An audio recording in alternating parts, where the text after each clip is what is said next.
वेदास्तथा स्मृतिगिरो यमचिन्त्य शक्तिं सृष्टिस्थितिप्रलयकारणमामनन्ति तं श्यामसुन्दरमविक्रियमात्ममूर्तिं सर्वेश्वरं प्रणतिमात्रवशं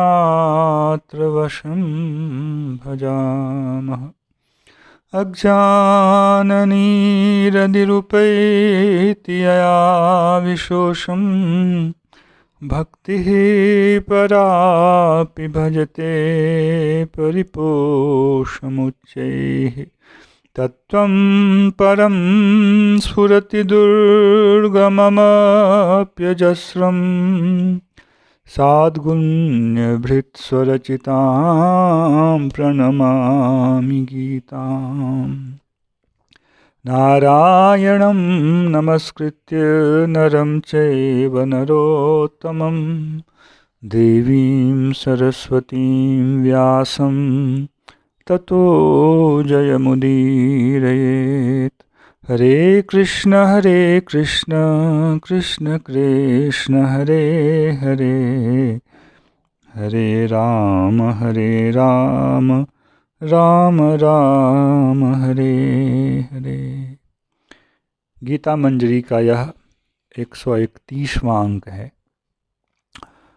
विगत 130वें अंक में हम लोगों ने श्लोक संख्या 244 के अंतर्गत यह श्रवण किया कि जिनकी बुद्धि भोगों में और ऐश्वर्यों में अत्यंत आसक्त होती है, उनका चित्त अपहृत हो चुका होता है कामनाओं के द्वारा, और ऐसे जो पुरुष हैं उनको शास्त्र यह आदेश नहीं देता है कि आप योग वाली बुद्धि में प्रतिष्ठित हों।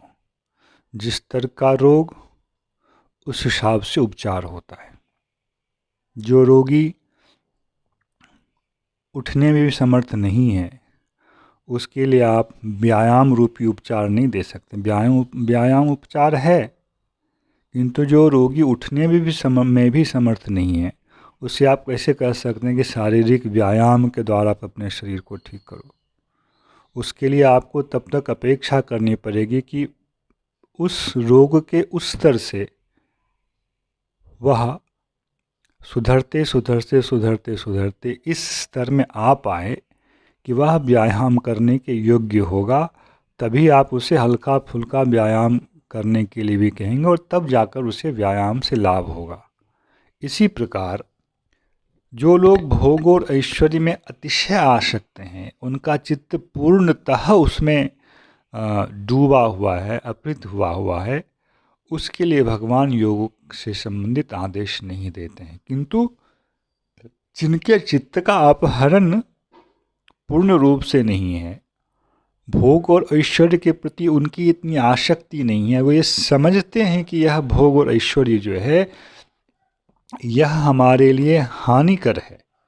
भोग की कामना करना और ऐश्वर्य की कामना करना यह हमारे लिए, हमारे इस देही के कल्याण के लिए वह अहितकर है, ऐसा समझते हैं।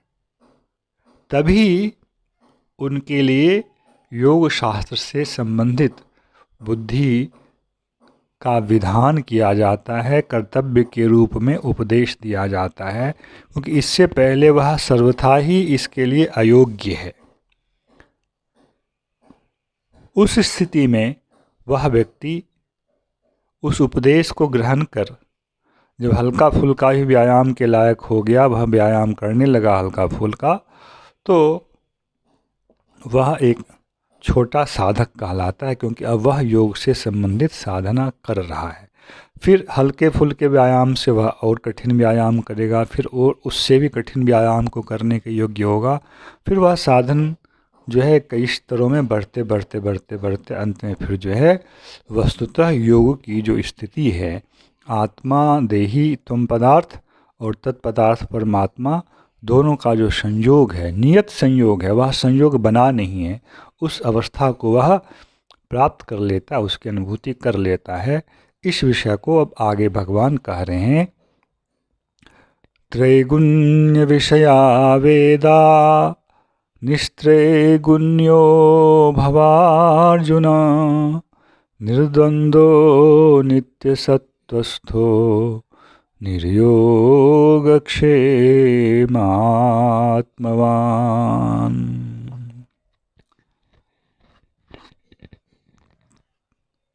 यह प्रकरण जो है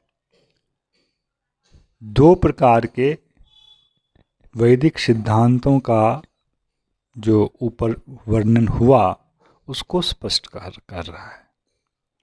जिन लोगों ने नान्यदस्ति यह कहा स्वर्ग है, कर्मफल है, इन सब चीज़ों को तो मानता है, पर आत्मा परमात्मा इसके नियत संयोग इन चीज़ों को नहीं मानता है, वह भी वेद का आश्रय ले रहा है।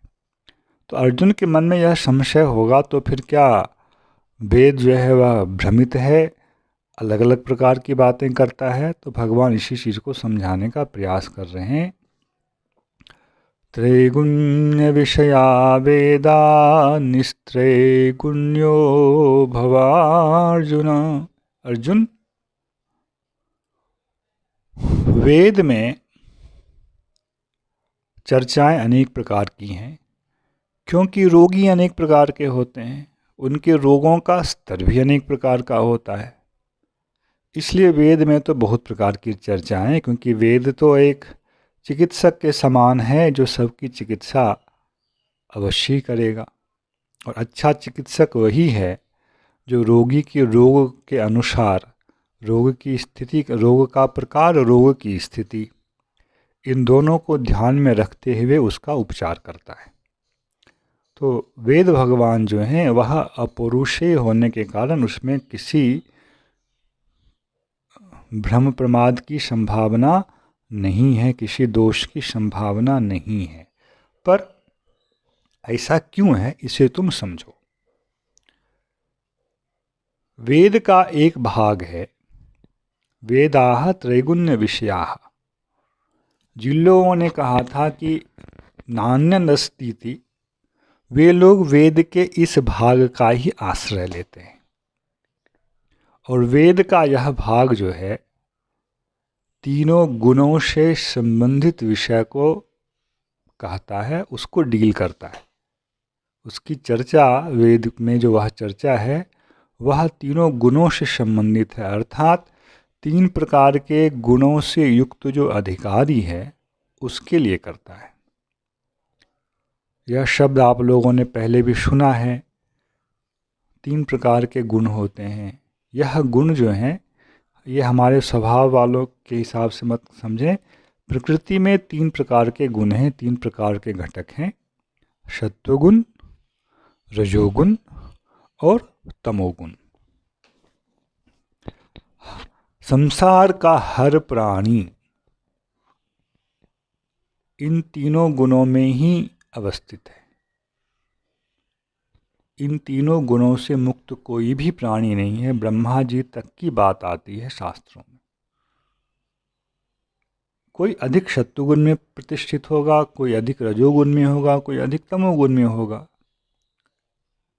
एक ही व्यक्ति जागृत अवस्था में सत्वगुण में रहने पर भी जब वह सोता है तब वह तमोगुण में है। तो गुण की क्रिया बहुत ही सूक्ष्म है, उसको समझना बौद्धिक रूप से सरल है, व्यवहार में कठिन है। तो गुणों के प्रभाव के अंतर्गत सारे प्राणी हैं, तीनों गुणों के प्रभाव के अंतर्गत। अतः उन सब की चिकित्सा करने के लिए वेद का जो भाग डेडिकेटेड है, प्रस्तुत है, वह भाग जो है त्रिगुण विषया वेदा, यहाँ का भगवान ने तीनों गुणों से संबंधित जो अधिकारी हैं उनको लेकर के ही वेद भगवान अपनी चर्चा कर रहे होते हैं। किंतु अर्जुन, त्वं निस्त्रैगुण्यः भव। अर्जुन, तुम निस्त्रैगुण्य, त्रिशब्द आया ना, निस्त्रैगुण्य ही निर्गुण होता है। बहुत लोग निर्गुण शब्द का अर्थ समझते हैं गुणहीन हो जाना, गुणहीन मतलब स्वभावहीन हो जाना। गीता में सबसे पहले यह शब्द जो है इस रूप में प्रयुक्त हुआ है, निस्त्रय गुण्य, और निस्त्रय गुण्य ही निर्गुण है। तो वहाँ गुण का अर्थ स्वभाव केवल नहीं होता है, गुण का अर्थ है प्रकृति के तीनों घटक जो हैं, गुण, सत्वगुण, रजोगुण और तमोगुण, इन तीनों गुणों की तुम्हारे अंदर विद्यमानता न हो, इन तीनों गुणों का तुम्हारे अंदर प्रभाव ना हो, ऐसी जो स्थिति है वह निस्त्रय गुण्य की स्थिति कहलाती है। इसको निस्त्रिगुणता कहें। निस्त्रय गुण्य समझने में कठिन हो रहा है तो निस्त्रिगुणता। अब क्योंकि त्रि लगाकर हर बार प्रयोग करना, आप देख रहे हैं व्यवहार में, बोलने में, उच्चारण में समस्या होती है, इसलिए त्रि को भी हटा देते हैं।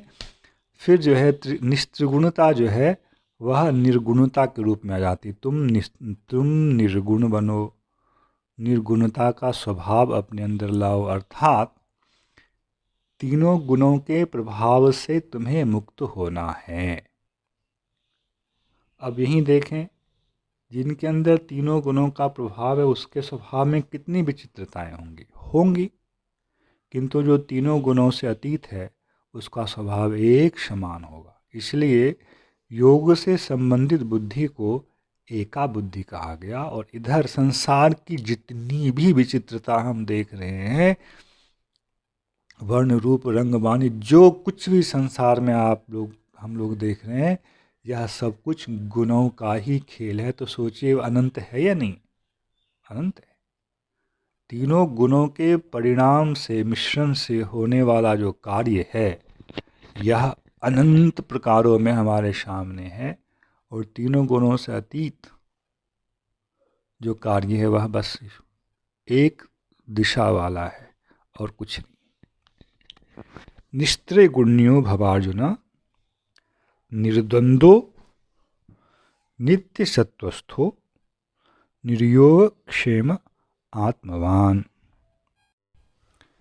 दूसरे चरण की इस पंक्ति की व्याख्या करने से पहले निस्त्रय गुण्य के एक और भाव को हम लोग समझ लें। गुणों के कारण जो हमारी स्वाभाविक तो नहीं पर व्यवहारिक रूप से स्वाभाविक जो दशा होती है उसे त्रिगुणमय दशा, त्रिगुण्य दशा ऐसा हम लोगों ने जाना। किंतु उस समय जो हमारे द्वारा कार्य किए जा रहे होते हैं, जिन उपायों का अवलंबन किया जा रहा होता है, धर्म की जिन क्रियाओं का आचरण किया जा रहा होता है, वे क्रियाएं भी गुणमय होती हैं, इसलिए कर्म, ज्ञान, ये सब जो शब्द हैं, इनके साथ भी यह भाव जुड़ा हुआ है कि कौन क्या है। कर्म भी अवस्था भेद से सात्विक, राजसिक और तामसिक है। ज्ञान हमेशा ही सात्विक है, जो साधन वाला ज्ञान है, अन्यथा व्यवहारिक ज्ञान जो है वह भी राजसिक, तामसिक और सात्विक होता है। तो इस प्रकार के अनेक आंतरिक विभाग होते हैं। जब निस्त्रय गुण्य भगवान ने कहा तो उसमें एक भाव और भी भगवान ने छिपा कर रखा है कि उपाय के रूप में योग में जो बुद्धि हमने कही है वह स्वभावतः निर्गुण है, त्रिगुण रहित है। तुम उसमें स्थित हो, यह भी एक भगवान का यहाँ संकेत है। आगे जो भगवान यह कह रहे हैं, निर्द्वंद्वः भव, निस्त्रय गुण्यः भव, तो भगवान ने पहली पंक्ति में कहा। अब आगे जो कुछ भी है उस सब के साथ भव भव भव ऐसा लगेगा।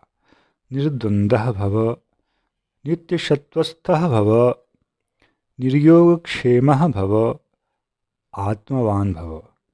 5 प्रकार का भगवान जो है विधान कर रहे हैं। पिछले श्लोक में जो कहा गया ना, उनकी बुद्धि को समाधि के विषय में उनकी बुद्धि का विधान नहीं किया जा सकता, व्यवसायत्मिका बुद्धि का विधान नहीं किया जाता है, किंतु जिनके लिए किया जाता है वो विधान कैसा है? इसमें 5 शब्द भगवान ने कहा। निस्त्रैगुण्यः भव, निर्द्वन्द्वः भव, नित्यसत्वस्थः भव, निर्योगक्षेमः भव, आत्मवान भव। इतने प्रकार के विधान आ गए। अब ये कितने कठिन हैं, खासकर उन लोगों के लिए जिनका कि चित्त भोग और ऐश्वर्यों के द्वारा आकर्षित है, उसमें अत्यंत आसक्त है। यह हम लोग अगले अंक में समझेंगे। जय श्री कृष्ण। हरे कृष्ण कृष्ण कृष्ण हरे हरे, हरे राम राम राम हरे हरे।